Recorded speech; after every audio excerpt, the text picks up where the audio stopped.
Comment vaincre la timidité et profiter pleinement de sa vie tout en bénéficiant de toutes les richesses qui sommeillent à l'intérieur de nous. Bonjour, je suis Abdou Sawadogo, auteur littéraire et créateur du blog Entreprendre une vie remplie de sens, dont le but et la mission est de vous accompagner et de vous aider à déployer tout le talent et toute la potentialité qui sommeille en chacun de vous. À travers cette courte vidéo, mesdames et messieurs, je souhaite partager avec vous, à partir de 3 éléments seulement, comment prendre le dessus sur la timidité afin vraiment de vivre la vie qui est la nôtre. Et comme vous le savez, mesdames et messieurs, la timidité, et c'est un mal que vivent beaucoup de personnes.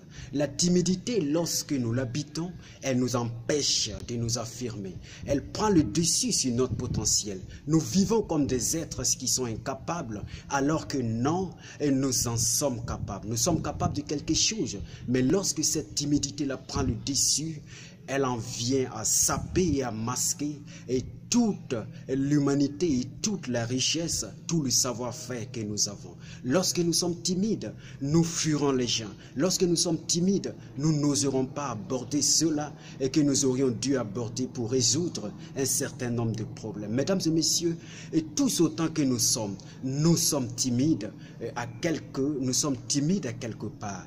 Et vraiment, à travers cette courte vidéo, j'aimerais seulement, comme je le dis, à partir de 3 éléments, vous apprendre et comment est-ce qu'on peut prendre le dessus et dire à cette timidité-là, bye bye, tu ne m'accompagneras plus, je suis maître de moi-même.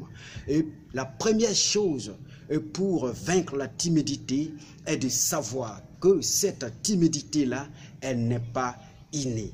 La timidité n'est pas innée. Voilà la bonne nouvelle. Lorsqu'on sait que la timidité n'est pas innée, alors ça veut dire que la timidité, c'est quelque chose qu'on construit. La timidité, c'est quelque chose que nous avons développé au cours de notre histoire, au cours de notre vie, et elle en vient à prendre maintenant le dessus sur nous. Alors, voilà ce qui devait nous encourager. Parce que si nous savons que cette timidité-là n'est pas quelque chose qui est imprimé dans notre ADN, n'est pas quelque chose qui fait partie de la composition de nos hormones, nous aurons vraiment le courage de l'affronter. Parce que toute chose qui n'est pas innée, toute chose qui a été développée, ça veut dire que ça a été construit, donc nous pouvons la déconstruire.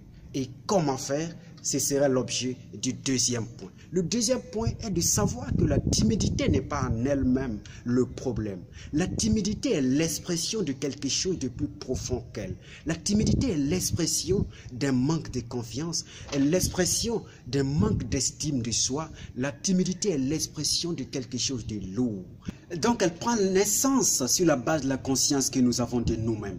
Comment est-ce que nous nous définissons? Quelle est la nature du message que la voix à l'intérieur de nous nous apporte? Quelle communication entretenons-nous avec nous-mêmes? Est-ce que nous nous voyons comme un être incapable, comme un vaincu, comme une victime? Ou bien nous nous voyons comme un champion, comme quelqu'un qui est appelé, qui est né pour grandir, qui est né pour réussir? Alors donc, cette conscience que nous avons de nous-mêmes, lorsqu'elle est médiocre, alors nous créons ce mur-là de la timidité et nous nous plongeons dedans de peur d'exploser et de montrer à la face du monde que nous sommes médiocres.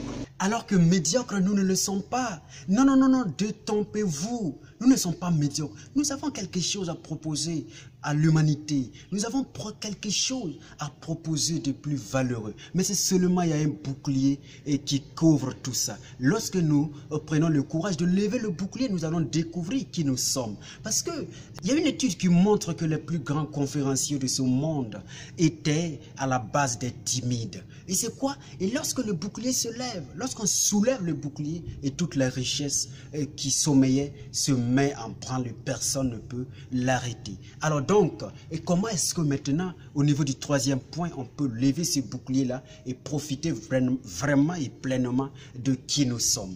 Alors, le troisième point, écoutez bien, il faut que nous prenions le courage de nous définir nous-mêmes. Et pourquoi je dis ceci? Et lorsque nous ne nous définissons pas nous-mêmes, la société le fera à notre place avec le risque d'erreur possible. Nous définir nous-mêmes, c'est quoi? Il faut que nous partons à la base pour comprendre qui nous sommes, définir nos valeurs, définir nos potentialités, nos aptitudes, ce dont nous sommes capables et ce dont nous n'en sommes pas capables. Et sur cette base-là, nous entamons maintenant l'évolution, nous entamons l'aventure dans ce monde, sachant qui nous sommes, quelles sont nos potentialités. Et il arrive que la plupart des gens, la plupart des timides, des études ont montré que c'est des gens qui ne savent même pas qui ils sont. Alors donc, quand nous ne savons pas qui nous sommes obligés de tendre l'oreille à la société. Nous sommes obligés de tendre l'oreille à toutes les personnes, à tous les jugements possibles. X dit que nous sommes médiocres, Y dit que nous sommes orgueilleux, Z dit que nous sommes irrespectueux. Alors, comme nous n'avons pas de référentiel, qu'est-ce que nous faisons? Nous buvons cela.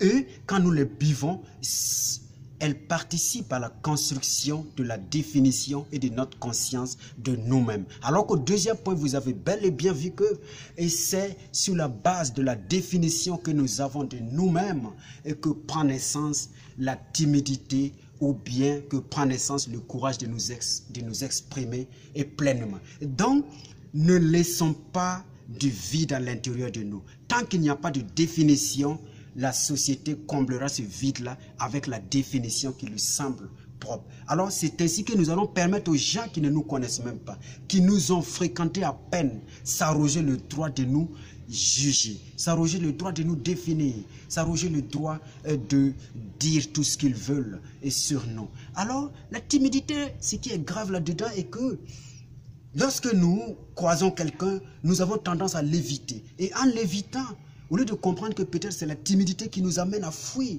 à vivre caché comme ça, ces gens peuvent l'interpréter autrement, comme si nous ne voulons pas nous associer aux gens, comme si c'est de l'orgueil. Voyez le revers de la médaille. Donc une double peine. À partir d'aujourd'hui, mesdames et messieurs, si vous êtes timide, laissez-moi vous dire ceci.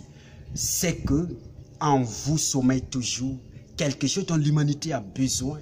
Et le jour où vous allez prendre le courage de lever le bouclier, vous allez découvrir que timide, vous ne l'étiez pas et que c'était toute une richesse qui sommeillait et sous ce carcan et sous ce mur de timidité-là. Alors pour finir, je vous laisse avec la citation de David Lefrançois, qui est un psychologue et un neurosciences, un expert en neurosciences plutôt. Il dit ceci: lorsque vous dites « je suis » et vous le deviendrez, et forcément. Alors, définissons-nous pendant qu'il est temps afin d'éviter de devenir la personne que nous ne souhaitons pas devenir. Merci, mesdames et messieurs.